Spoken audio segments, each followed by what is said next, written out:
എല്ലാവരോടും ചോദിക്കുന്ന ഡയലോഗാണ്. നമ്മളിപ്പോൾ ഈ കിണറിൻ്റെ പാട് എന്താണ് നിങ്ങളുടെ അഭിപ്രായത്തിൽ?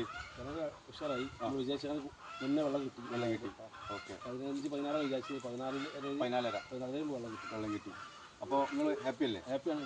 ഞാൻ വിചാരിച്ചത് മുന്നേ ഞങ്ങൾ ഉത്സവത്തിന് മുന്നേ വിചാരിച്ചത് അതിന് മുന്നേ ഞങ്ങൾ വെള്ളം കിട്ടി. ക്ലോസ് ചെയ്തത്. അപ്പോൾ നിങ്ങൾ ഹാപ്പിയാണ്? ഹാപ്പിയാണ്. ഓക്കെ. ഇനി ആരെങ്കിലും ഉണ്ടെങ്കിൽ മാക്സിമം പണികൾക്ക് കൊടുക്കുക. അടിപൊളിയാണ്. ശരി.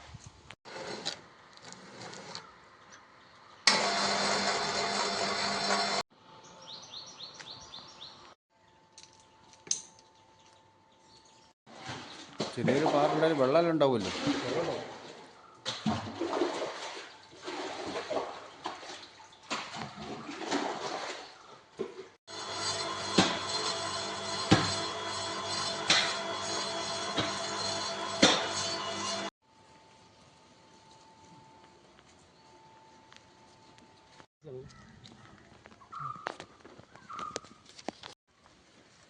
എല്ലാവർക്കും എല്ലാം സന്തോഷമായി കേട്ടോ.